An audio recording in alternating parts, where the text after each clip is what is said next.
So, good morning mga kahabi. Hello, welcome back sa aking channel. So, today mga kahabi, may bago akong acquire na ibon. Galing uli kay paring Mark. Ayan. Apat. Actually, tatlo lang talaga yung habol ko eh. Tatlong barako. Ayan, tatlong kak. Isang opaline, isang normal blue, saka isang opaline na green. Tapos mayroon siyang dinagdag na isa to. So kinuha ko na rin dahil ang ganda nga. Mga crested yung binigay ni Mark. Gusto ko sana normal head lang, pero pwede na rin, okay na din. Nakakamiss din magkaroon ng mga crested na kits. So mga kahabi, welcome back. Pupunta muna tayo dito sa aviary, no? So yan, umulan kagabi ng malakas, pero safe naman sila dito. Yun nga lang, malamok. so may dala akong tacker kasi magsiset up ako ng cage. So yan, sila. So yung cage na isa-set up natin, baka dito na lang. Okay. So wait lang mga kahabi, set up natin. Magsisindi lang ako ng katol kasi malamok dito. So mga kahabi, ito yung mga ibon galing kay Mark. Matured na to. So mga well behaved sila. So isasalang ko na to mga kahabi, no? Pahabol sa breeding season. So mga kahabi, ano nga ba yung breeding season? Sa mga hindi nakakaalam, ang breeding season mga kahabi, lalo na sa mga parrot, sa mga ibon na to dito sa Pilipinas, yung tuwing tag-ulan. So bakit naging tag-ulan mga kahabi, no? Fact, ano lang to, fact sharing ng mga kahabi. Bakit nga ba tag-ulan ang breeding season ng ating mga ibon, especially sa mga African lovebirds, sa mga budgie, parakeet, ayan. Mga kahabi, kung mapapansin nyo, kung manonood kayo ng mga documentary ng BBC, mga ganon, ang mga ibon kasi, itong mga ibon na to, instinctive sila. Nagbe-breed sila based on instinct, no? Season, based sa instinct. Pag naramdaman nilang season na, meron silang certain na requirement na inaantay, which is yung tag-ulan. Kasi sa mga kahabi, sa mga ano nila, sa mga place nila na origin, African lovebirds, yan sa Africa, sa Tanzania, sa mga ibang part ng Africa. Ito namang mga ano mga kahabi, ito namang mga budgie, nag-originate naman sila sa Australia. Sa disyerto sa Australia, isipin mo disyerto, mainit, walang tubig. So mga kahabi, hindi abundant ang resources. Pag walang tubig, wala masyadong mga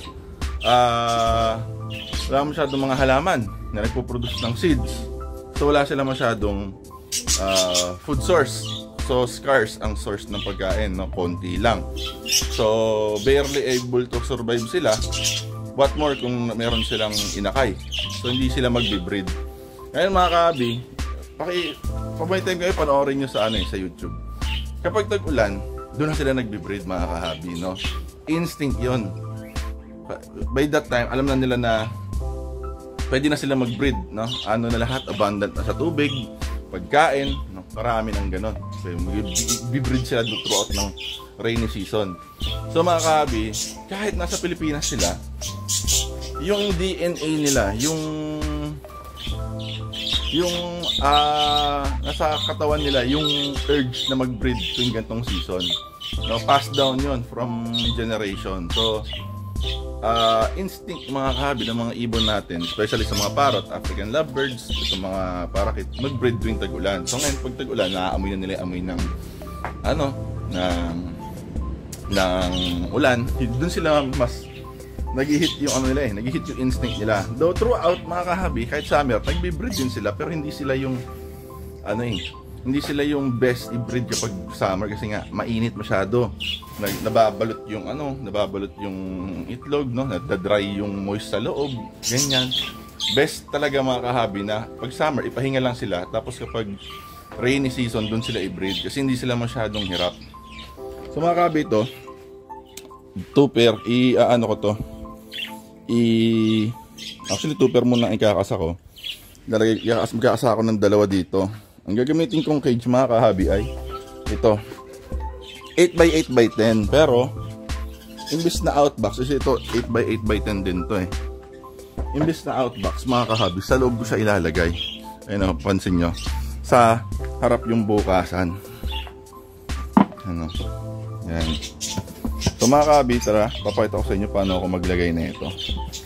So first, aalisin ko muna yung cage dito sa taas. Itong cage na to.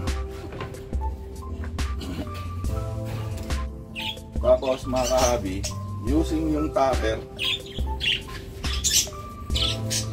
ito, gagamitin ko siya pang tuck dito sa taas.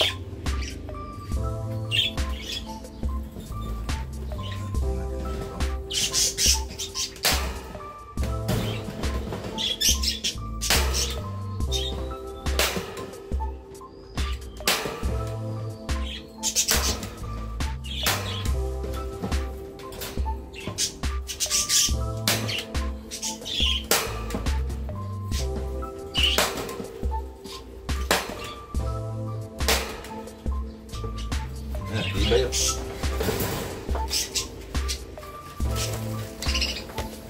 So yan mga ka-hobby, kita nyo, iba yan.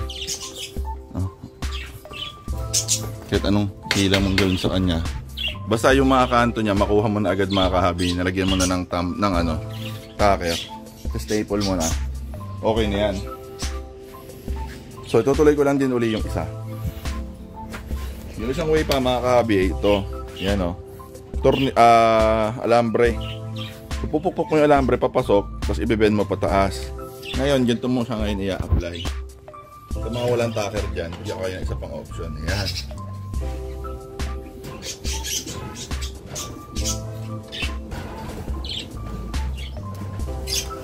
Ayan o.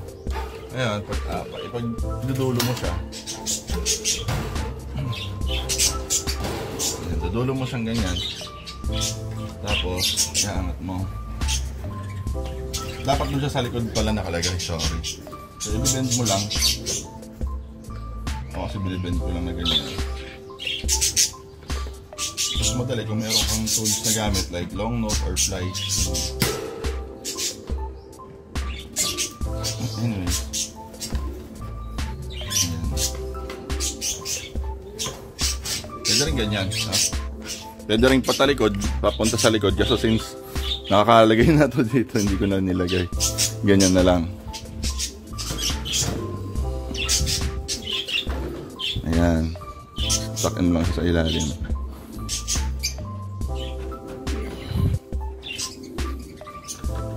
Yun. Yan lang mga kabyo. Alambre lang.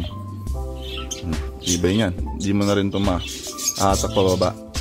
So, principles of physics lang mga kabyo. Ayan, so lagyan natin yung cattle bone. Mahalaga lagi may cattle bone, lalo pag nag-breed, para hindi sila nauubusan ng calcium sa katawan.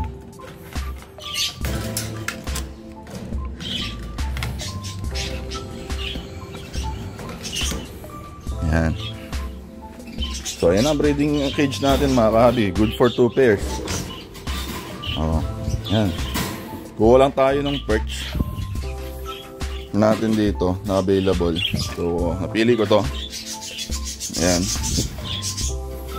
So maglalagay lang tayo ng perch. Pwedeng kaliwa, pwedeng kanan, depende sa inyo gusto. Ayan, gusto ko dyan. Para maliit. Maliliitan ako. Gusto ko medyo mahaba na konti.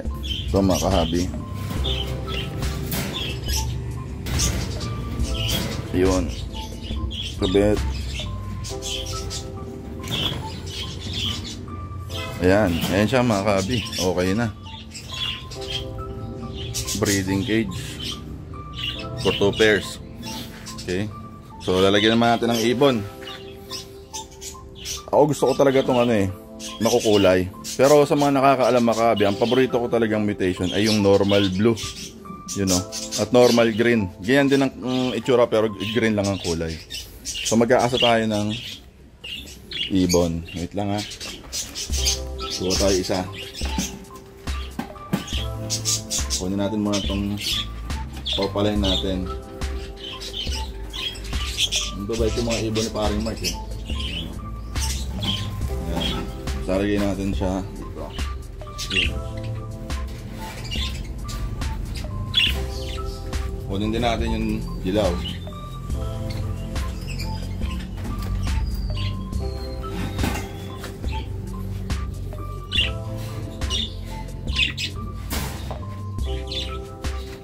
Yan, pwede natin itong opaline muna. Tsaka na yung normal blue.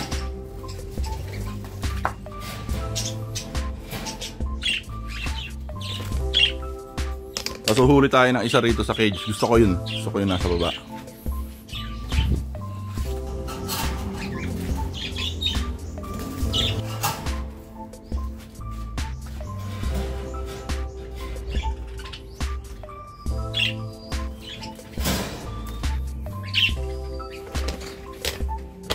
So yun na mga kahabi. Meron na tayo rito ng dalawang pares. Yan, papansin. Yan, meron tayong opaline na blue. May papares natin dito. Yung painakay natin na spangle. Yan. Tapos ito, dalawa sila dito. Yan ang setup nila mga kahabi. So, 2 pair kahabi. Tapos lagyan lang natin ng pagkain, syempre. Pakainin lang natin, lagyan natin pagkain tsaka tubigan. Kailangan mga kahabi, yung pagkain at tubig laging malinis, of course. Matik na yon. Tapos ngayon, yung iba kasi ugali, maglalagay lang sa bungad. Ngayon, tingnan nyo, pag yan pumupup yung mga ibon, matataihan niya yun yung pagkain. So ngayon, lalagay natin siya dun sa ilalim ng nest box. Gets? Yung parang Denmark ko nakuha yung strategy ng ganyan eh. So, shoutout sa'yo parang Denmark. All the way from there. All the way from here to there. Ayan. So, ganyan lang ulit. Tapos, tubig. Kukuha tayo ngayon ng tubig. Dito meron akong lalagyanan. Dito lahat ng mga malilinis kong gamit. Ayan. Yan, tubigan, pakainan. So, yan, kuha tayo. Mga malilinis yan. Yung tubig dito, tapos tubig doon.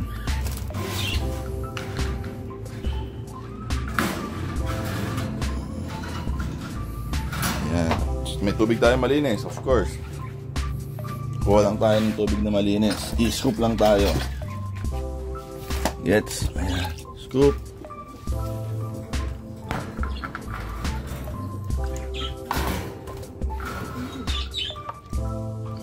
Yan.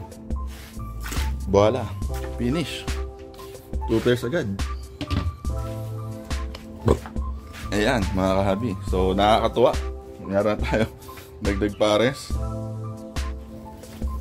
Dito muna nilagay sa cage na to kasi itong mga cage dito, yung mga magaganda, mga bagong ayos. Yan. I-reserve ko yan para sa special mutation na ano ko. Naisip kong i-acquire. Sana soon pag nagka-budget. So ito muna tayong mga ibon na ganito. Yan. So yan na sila mga kahabi. Yan, yan muna. Overnight kasi itong mga to eh. Overnight sila dun sa... Dahil dumating sila gabi. So hindi ko na sila nalagay rito sa ABR dahil madilim dito, wala akong ilaw. Doon ko muna sila nalagay sa bodega. Nakalagay sila sa maliit na itong cage na yan. Hindi lang sila nakalagay. So pakakawala ko na rin to dun sa flight cage, yung isa na to, para makakain na rin siya. So yun na yung mga ibon mga kahabi. Normal blue, yan ang pinaka-paborito ko. So yung normal green, yung wild type, wild color ng mga parakeet. Hindi ko alam kung bakit, pero gandang-ganda ako sa kanila kaysa sa opaline. Sila yung favorite mutation ko. So I guess yun lang mga kahabi, no? Sinama ko lang kayo, no? Sinama ko lang kayo na pakita ko sa inyo paano ko magkasa ng pairing. Yan, pakita ko na sa inyo paano ginawa ko dun sa nest box, anong sukat. Yan, 8x8x10. Manghihingi na lang tayo ng kausap dun sa tropa natin dun sa paggawaan ng furniture, mga woodworks. Tapos lalagyan natin sila ng konti. So hindi ko na-expect na magbe-breed ito kaagad. I give it a month at least, no? Kondisyonin muna natin sila. Tapos yun nga, na kung bakit synonymous mga kahabi ang tag-ulan sa bird breeding. Kasi yun ang nila eh, yun ang nature nila. Pag tag-ulan, abundant ng tubig at pagkain, no? Ang greenery, yung mga halaman, mga nagpo-produce ng seeds, mga gulay, prutas, yan. So yun na. So, pag may time kayo, panoorin nyo sa YouTube yung Budgerigars. The BBC yata yun or something, documentary tungkol sa mga budgie. So I guess yun lang mga kahabi, no? Maraming salamat, no? Sa pagsama sa akin today sa vlog na ito. Hindi pa kayo nakasubscribe mga kahabi, subscribe na. Share and like this video. Comment lang below mga kahabi kung meron kayong gusto nyo magpa-shoutout, gusto nyo magpa-request ng topic ng vlog natin, no? So kung meron kayong gustong i-share, share nyo lang din dun sa comment below para mabasa ng mga kahabi natin. So I guess yun lang mga kahabi, no? Shoutout paring Denmark. May nagpapa-shoutout pa sa akin. Nakalimutan ko na eh. So yun, shoutout nga pala kay Sir Teodoro Sibayan from California. God bless sa inyo sir. Shoutout po all the way to California. So I guess yun lang mga kabi. Ingat lagi, God bless and happy bird keeping.